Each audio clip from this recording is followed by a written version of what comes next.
Salam alaikum warahmatullahi wabarakatuh. Kam jirtu kabajamtoota fi jaalatamtoota hordoftoota gabayaa tuubii kun yuutuubii keessan gabayaa tuubii jechuudha. Gabayaan tuubii akkuma beekamu meeshaalee Itoophiyaa keessatti argaman gatii isaa iddoo inni itti argamu information isaa guutuu kan isin biraan ga'u akka ta'e ni yaadatu jechuudha. Guyyaa har'aas haaluma kana dura baratamee ni gaafii hedduu keessanii kan ta'ee fi ofii keenyarraa kaasuudhaanis meeshaan kun isin fayyada kan jenne.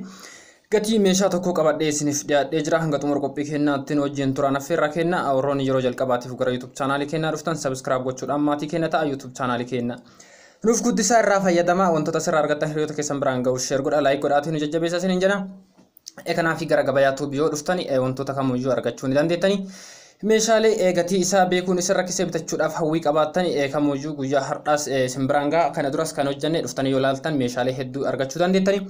Kana boodas gaafattanii meeshaalee bitachuu barbaadanii fi wantoota beekuu barbaadanii kana alattis biyya keessatti maal hojjechuu akka barbaadan yoo jiraate gara keessaaniittis ta'e gara koomentiitiin barreessitanii hojjettan haaluma salphaan deebii isaa isiniif kenna jechuudha.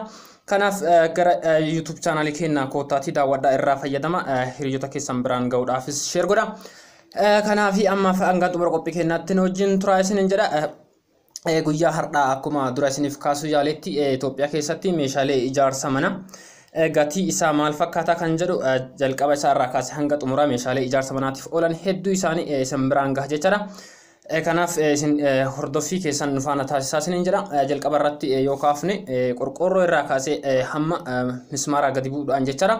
Isin biraan gaha namoonni hedduun na gaafachaa akka turtan ni yaadadha. Kanaaf haalli sanaa mijaa'uu dhabuu irraan kan ka'e iddoo isiniif hin dhiyeessin hanga har'aa gahee jira jechuudha. Isaaf na huffilchaa isiniin jira. Guyyaa har'aa kallattii maanii isin biraan gaha.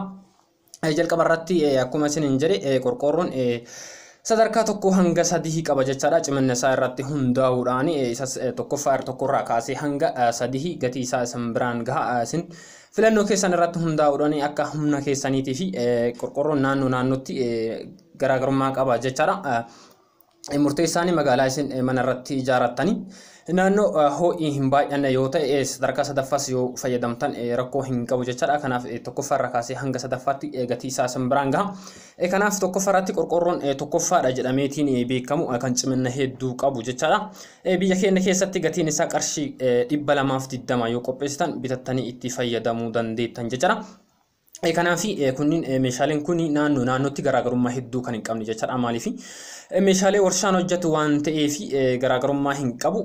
Naannoo hundattuuyyuu gatiin isaa wal fakkaataadha waan ta'eef isa sadarkaa tokkoffaa irratti argamu kana bitachuu yoo barbaadan qarshii 220 qopheessitanii bitachuu dandeettan jechuudha. Luukiin tokkochi qarshii 220 kanaaf hamma mana keessaniif isin barbaachisu hirreeddanii mana keessan ijaaruudhaaf qorqoorroo bituudhaaf qarshii meeqa akkasiin gaafatu kanumarraa kaatanii gatii isaa irra gahuu dandeettan jechuudha. Kanaaf inni tokkochi qarshii 220 yoo ta'e hunda isaa beekuudhaaf waan baay'ee sin rakkisuu miti jechuudha. Haaluma isa fakkaatuun qorqoorroon sadarkaa lammaffaa irratti argamu qarshii 170 bitachuu dandeettan jechuudha. Isaas akkuma dura irratti isiniif kaasuuf yaaletti baay'ina mana luukii mana keessaniin ijaaruu barbaadan yookaan qorqoorroo baay'ina barbaadanii herreeguudhaan qarshii meeqa akkasiin gaafatu isas beekuu dandeettan jechuudha. Inni tokkochi yookaan immoo luukiin tokkochi qarshii 170 yoo ta'e hammi isin barbaadan 50 yookaan barbaadan ta'e 50 isaa meeqa dhufa jettanii irra ga'uudhaaf waan baay'ee isin rakkisuu miti jechuudha. Kanaaf luukiin tokkochi inni sadarkaa lammaffaa ta'e qorqoorroon qarshii 170 jechuudha biyya keenya keessatti naannoo kamittuyyuu. Egaa haaluma isa fakkaatuun qorqoorroon sadarkaa sadaffaa irrattis argamu akka biyya keenyaatti jechaadha. Qarshii 150 bitachuu dandeettan jechaadha. Kanaaf isas akkuma kana dura isiniif kaasetti baay'ina hamma barbaadaniitiin hirreeddanii meeqa akkasitti dhufu gatii isaa beekuudhaaf waan baay'ee isin rakkisuu miti jechaadha. Kanaaf qorqoorroon biyya keenya keessatti argaman sadarkaa tokko hanga sadiitti argaman isiniin jedhee jira. Sadarkaa tokko hanga sadii kan jiran kunis gatiin isaa kana hangammaa isin biraan gahaa ture kana jechaadha. Kanaaf filannoo keessan filattanii ofii keessanii mana ijaaruudhaaf qorqoorroo tokkoffaa fayyadamu lamaffaa yookaan ammoo sadaffaa fayyadamu kan jedhu kanumarraa kaatanii murteessuu ni dandeettan jechaadha. Kanaaf namoonni humna baay'ee hin qabnes qorqoorroo sadarkaa sadaffaa ta'e lammaffaa fayyadamuu dandeettanii keessattuyyuu ijaarsa manaatiifis ta'e haxira dallaa ijaaruudhaaf yoo barbaadan jechaadha. Dallaa mana keessanii ijaaruu barbaadan isa sadaffaa kan fayyadamtan baay'ee tokko baay'eessa jechaadha. Kanaaf qarshii gatiin isaas kanuma hangammaa isin biraan gahaa ture akka kanatti jira jechaadha biyya kana keessatti. Kanaaf kanarra dhaabbattanii bitachuudhaaf ni bitachuu ni dandeettanii waan baay'ee isin rakkisuu miti. Gaafis yoo qabaattan kanumarratti gara keessaatiinis ta'ee gara koomentiitiin dhuftanii nu gaafachuu ni dandeettanii. Qorqorroon biyya keenya keessatti gatiin isaa kana fakkaata jechaadha. Waa'ee qorqorroo asumarratti bira yoo darbine kallattimaan amma gara simmintootitti isin geessa jechaadha. Simmintoon biyya keenya keessatti gatiin isaa maal fakkaata ka jiru akkuma beekamu bara darbe keessa bara 2012 keessa waa'ee simmintoo irratti gatii isaa isiniif hojjedhee ture jechaadha. Gatiin isaa turtii waggaa tokko booda gatiin isaas dabaluun isaa waan hin oolamne waan ta'eef kallattimaan isaas amma isin biraan gaha. Simmintoo bituu barbaanne qalqala tokkoon qalqalaan kaama jechuudha. Kan immoo paaketii ittiin gurguramuun kaama kan kaayamu akkasitti gurguramu suni kiiloogiraama 50 jechaadha. Matoo tokko kuntaala tokko jettanii yoo bituu barbaadan ammoo qalqala san isaa lama jechaadha. Qalqalli tokko yookaan ammoo kiiloogiraama 50 ka ta'e qarshii 260 jechaadha biyya keenyatti. Gosti simmintoo kamuyyuu haa ta'u biyya keenya keessatti gosa simmintoo hedduutu jira waan ta'eef gosa simmintoo kamuyyuu barbaadan qalqala tokko kan ammoo kiiloogiraama 50 ka ta'e bitachuu yoo barbaadan qarshii 260 yoo qopheessan haaluma salphaan bitachuu dandeettan jechaadha. Irra caalaatti ka gurguramu kuntaala jedhamee gurgurama. Kuntaala ka jedhamu ammoo qalqala lama jechaadha. Qalqala lama walfaana kiiloogiraama 100 yookaan ammoo kuntaala tokko jedhameeti gurgurama. Inni kuntaala tokko jedhamee gurguramu qalqala lama walfaana gurguramu kana bitachuu barbaadan yommuutu qarshii 520 yoo qopheessan haaluma salphaan bitattanii itti fayyadamuu dandeettan jechaadha. Kanaaf gatiin isaa kana fakkaata simmintoon biyya keenya keessatti. Kanaaf mana keessaniif hammamis akka barbaachisu isin beekuu dandeettan jechaadha. Yookaan ammoo ogeessa mana isiniif ijaaru yoo gaafattan kuntaala meeqa akka isin gaafatu kan ammoo qalqala meeqa akka isin gaafatu gaafattanii hammanni isiniin jedhe 20 isaa jedhu 50 30 yoo jedhe kanarra dhaabachuudhaan kuntaali tokkochi qarshii 520 ta'e mana keenya ijaarree xumuruudhaaf meeqa nu gaafata kan jedhu kallattimaan beekuu dandeettan jechaadha. Waan baay'ee isin rakkisuu miti.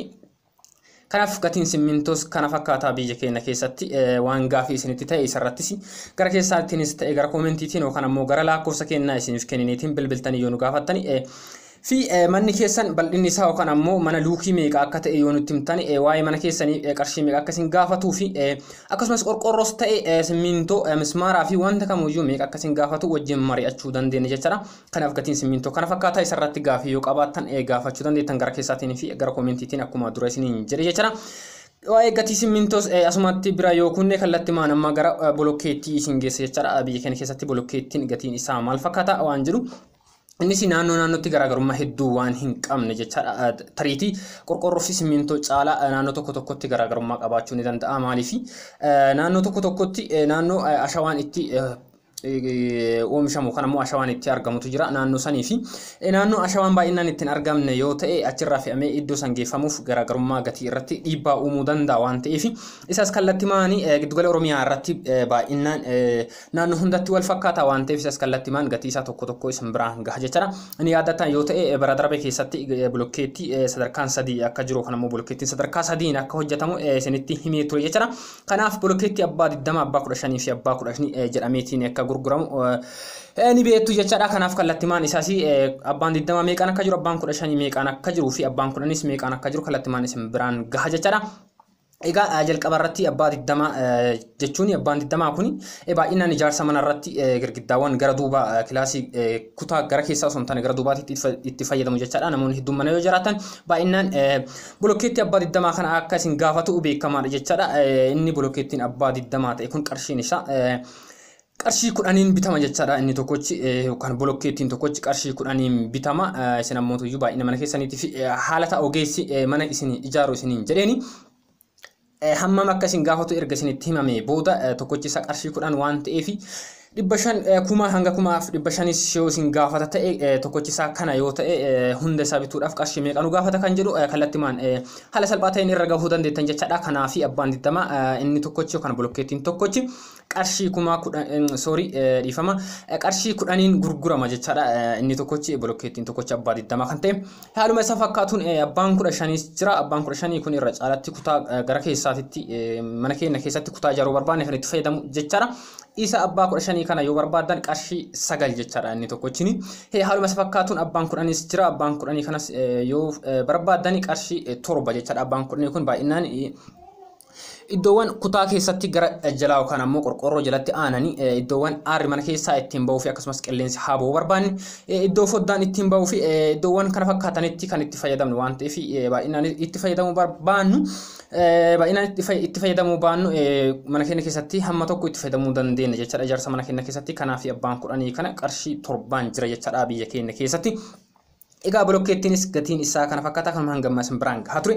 Haaluma isa fakkaatuun kallattimaan gara mismaaraa isin dabarsa jechaadha. Gatiin mismaaraa biyya keessatti iddoo kamittuyyuu wal fakkaataadha jechaadha. Kanaaf mismaarri gosa lamatu jira. Akkuma beekamu mismaara kan qorqorroon dhaamu kan qoobii ofirraa qabuu fi mismaara noormaalii qulqulluu kan ta'e kan girgiddaa ittiin hojjechuu dandeenyu jechaadha. Kanaaf mismaarri saanduqaa fi kiiloodhaan gurgurama jechaadha. Saanduqaan yoo barbaadan qarshii 260 jechaadha kan qoobiis ta'e kun mismaarri noormaaliin kan qoobii ofirraa hin qabne kan girgiddaatti ijaaruu dandeenyu jechaadha. Paakettiidhaan yookaan ammoo saanduqaan yoo barbaadan qarshii 260 bitachuu dandeettanii haaluma isa fakkaatuun kiiloodhaan bituu yoo barbaadan ammoo isaan lachanu qarshii 60 jechaadha. Kiiloon tokko qarshii 60 kanarraa ka'uudhaan paakettii meeqa akkasiin gaafatu haaluma kanaan beekuu dandeettan jecha qarshii meeqa akkasiin gaafatu beekuu dandeettanii kiiloonis yoo barbaadan kiiloo hamma barbaadanii gatii kanaan kiiloon tokkochi qarshii 60 ta'e hammi isin barbaadan meeqa akka dhufu haaluma salphaan beekuu dandeettan jechaadha.